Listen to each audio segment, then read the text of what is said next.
transgender teenagers by saying she'd apologised and withdrawn them. Now that she's walked that back, do you still stand by her? Yeah, I do. Look, the issues that Katharine commented on yesterday, they're incredibly sensitive. They're very challenging.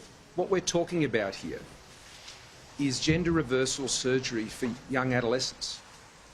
And we can't pretend this is not a very significant, serious issue. It is. It's complicated. And the issues that have to be considered, first and foremost, in the welfare of the adolescent child and their parents. We can't pretend that this type of surgery is some minor procedure. This is a very significant change to a young person's life, and it is often irreversible.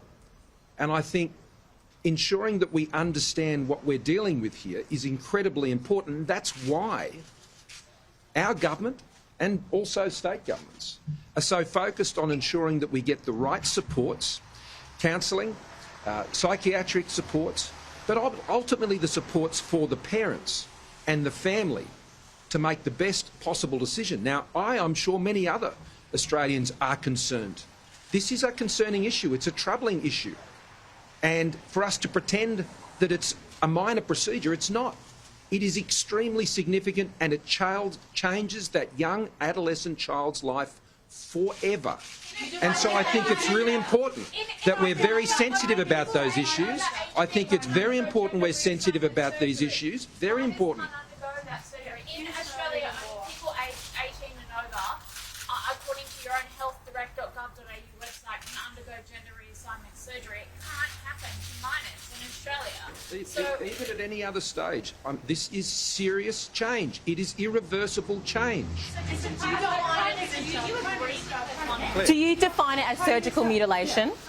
That's not a phrase that I would use, and I'm sure it's not a phrase that any Prime Minister would use. I'm just simply saying that, this is a significant surgical procedure that completely changes someone's life. And it should never be entered into lightly, and it should never be entered into without a full appreciation of the irreversible changes that are affected.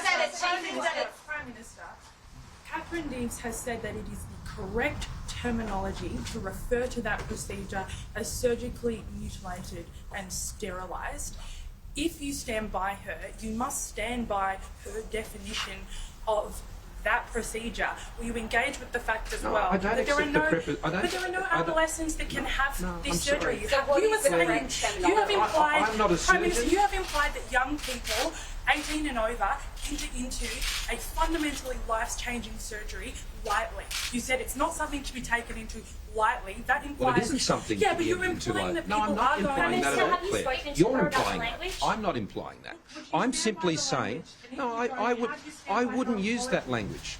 I wouldn't use that Prime language. Minister, have you spoken to her about the language? Have you No, spoken I haven't to had the Katharine opportunity to Deves? speak to her about it. Will you speak to her, Prime Minister? Sorry? Will you speak to her about what you've been saying? I'm sure we'll have the opportunity to In talk. your opinion, what is the correct terminology? Well, I'm not a surgeon, and so I will rely on the Chief Medical Officer to use the appropriate... Well, I'm not the Chief Medical Officer. Children under the age of 18 can't undergo gender reassignment surgery in Australia, picking up on Claire's comment, in this country. So how are your comments relevant? But you will also understand that this process can begin in adolescence. You would know that.